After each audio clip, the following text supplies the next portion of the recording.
ظہیر نیازی extra کے معزز دوستو السلام علیکم۔ دوستو، نشہ ایک ایسی بلا کا نام ہے جو کسی بھی انسان کو پہلے اپنا عادی بناتا ہے اور پھر جب یہی نشہ اسے میسر نہ آئے تو انسان پاگل ہو جاتا ہے۔ آج کل دنیا میں نئے سے نئے نشے متعارف کروائے جا رہے ہیں جن کی عادت اور استعمال جیتے جاگتے انسان کو موت کی گھاٹ اتار دیتے ہیں یا پھر پاگل اور لاوارث بنا دیتے ہیں۔ انہی نشوں میں سے ایک آئس کا نشہ ہے جو پچھلے تمام نشوں سے خطرناک ہے، جبکہ اس کے استعمال کرنے سے نہ صرف انسان پاگل ہو جاتا ہے بلکہ اس نشے کا عادی شخص اپنے جسم تک کو نوچنا شروع کر دیتا ہے، یہاں تک کہ خودکشی اس کا مقدر بن جاتی ہے۔ آج کی اس ویڈیو کو شروع کرنے سے پہلے میری اب تمام دوستوں سے گزارش ہے کہ ہمارے چینل ریئلٹی فیکٹس کو سبسکرائب کر لیں اور ساتھ میں بنے بیل آئیکن کو بھی دبا دیں۔ شکریہ۔ آج کی اس ویڈیو میں کس طرح اس مہلک نشے سے پاکستان کو گھیرے میں لیا ہوا ہے اور پاکستانی لڑکیاں کیوں دن بدن اس دلدل میں دھستی چلی جا رہی ہیں۔ دوستو، آئس جس کا اصل نام فٹرمن ہے، جسے مختصراً میتھ یا کرسٹل میتھ بھی کہا جاتا ہے، یہ پہاڑی نما مخصوص پودوں اور درختوں سے حاصل کیے جانے والے ایک خاص کیمیکل کو کہتے ہیں، جبکہ یہ لیب میں افریڈن سے بھی تیار کیا جاتا ہے۔ اس خونی نشے کی کرسٹلز عموماً چینی یا نمک کے بڑے دانوں کے سائز کے ہوتے ہیں۔ طبی ماہرین کا ماننا ہے کہ یہ خطرناک ترین نشوں میں سے ایک ہے اور اس کے استعمال سے انسان کے اندر توانائی دگنی حد تک بڑھ جاتی ہے، حافظہ انتہائی تیز ہو جاتا ہے اور انسان 24 سے لے کر 72 گھنٹوں تک جاگ سکتا ہے، لیکن نشہ اترنے کے بعد انسان انتہائی تھکاوٹ اور سستی محسوس کرتا ہے اور وہ آس پاس موجود ہر انسان کو حیرت بھری نظروں سے دیکھنے لگتا ہے، جبکہ اس کے مسلسل استعمال سے انسان پاگل پن کا شکار ہو جاتا ہے اور جلد ہی موت کے منہ میں چلا جاتا ہے۔ لیکن افسوسناک بات یہ ہے کہ پاکستان میں قبائلی علاقے بالخصوص خیبر ایجنسی کو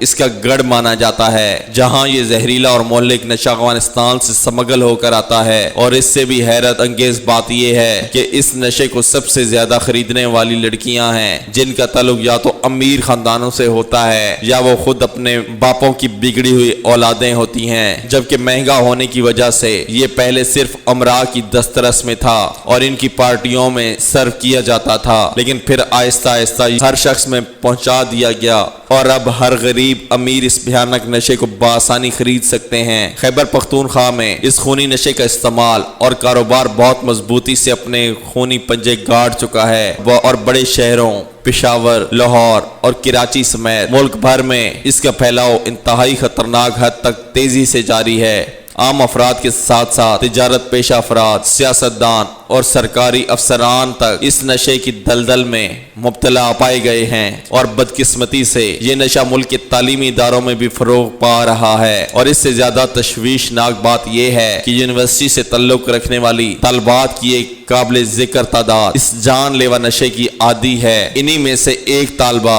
حرام بھی ہیں جو بظاہر تو گھر سے پڑھنے لکھنے کے لیے گئی تھیں، لیکن بری صحبت کی وجہ سے اس نشے پر لگ گئیں۔ حرام اپنے والدین کی اکلوتی اولاد اور گھر بھر کی لاڈلی تھیں، جبکہ پیسوں کی ریل پیل ہونے کی وجہ سے اس کی کوئی خواہش ادھوری نہیں رہتی تھی۔ وہ بچپن سے ہی اپنے والد کی طرح ایک مشہور ڈاکٹر بننا چاہتی تھی، اس لیے پڑھائی میں ہمیشہ آگے رہتی۔ 3rd ایئر کے امتحانات ہونے والے تھے اور اس کی دوست گروپ اسٹڈی کی پلاننگ کر رہے تھے، تب اس کے ایک دوست نے بتایا کہ میرے ہاتھ تو ایک ایسی جادو کی پڑیاں لگی ہیں جس کے استعمال سے میرا دماغ فوراً تر و تازہ ہو جاتا ہے اور تیز چلنے لگتا ہے، جبکہ نیند بھی نہیں آتی بلکہ ساری رات بیٹھ کر امتحان کی تیاری کرتا ہوں۔ حرام سمیت سب نے کہا کہ انہیں بھی وہ دوا چاہیے تاکہ وہ امتحانات کی بہترین تیاری کر سکیں۔ اس نے کہا کہ جب تم لوگ گروپ سٹڈی کے لیے آؤ گے تو تب دوں گا۔ اس طرح میڈیکل سٹوڈنٹ ہونے کے بعد قرآن میں اس دماغ کو وقتی طور پر تیز کرنے کی لالچ میں آئے، اس کے نشے میں مبتلا ہو گئے، لیکن وہ اس بات سے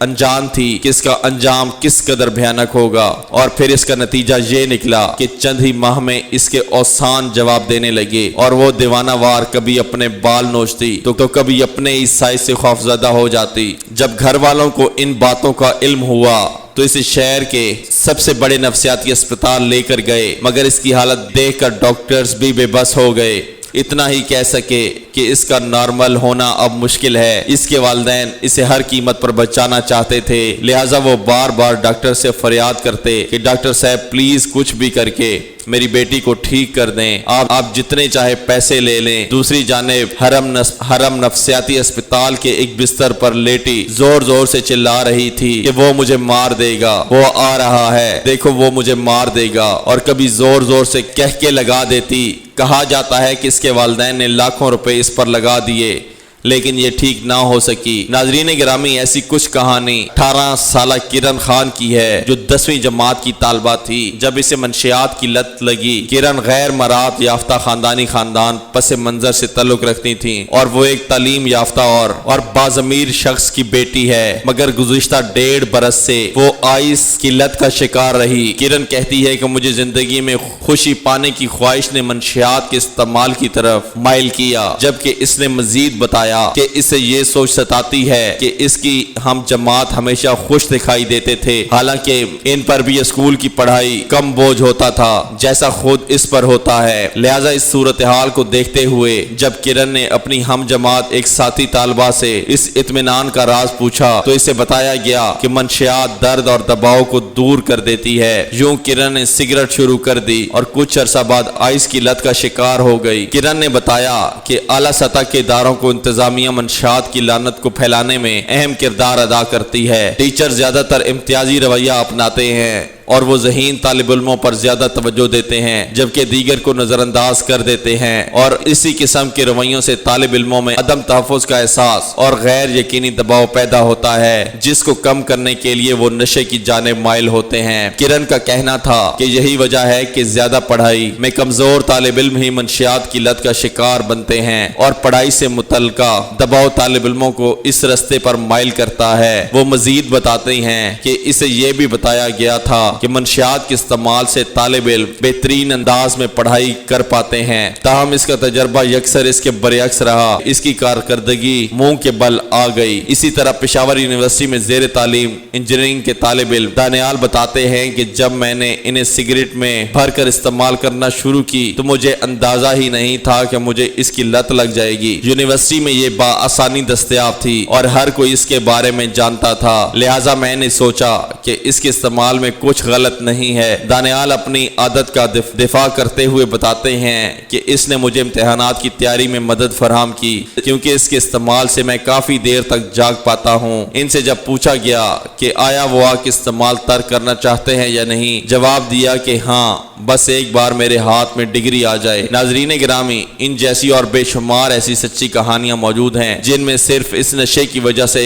ہنستا بستا انسان اس جہنم میں کود جاتا ہے اور پھر باہر نکلنے کے لیے ایک ہی راستہ ہے جسے ہم موت کہتے ہیں۔ لیکن یہاں ایک قابل غور بات یہ بھی ہے کہ اس سے کئی گنا سستی اور غفلت کے ارتکاب پاکستان کے محکمے کر رہے ہیں۔ حکومت کی طرف سے اس نشے کی روک تھام کے سلسلے میں اب تک کسی بھی قسم کی کوئی قابل ذکر اقدامات نہیں کیے گئے، جبکہ مزید تکلیف دہ بات یہ ہے کہ ابھی تک خصوصی طور پر آئس اس کے سمگلز ہوں اور پینے والوں کے لیے کوئی سزا مقرر نہیں کی گئی۔ دوستو، اگر آپ آج کی ہماری یہ ویڈیو پسند آئے تو ہمارے چینل کو سبسکرائب کر لیں اور ساتھ میں بنے بیل آئیکن کو بھی دبا دیں۔ شکریہ۔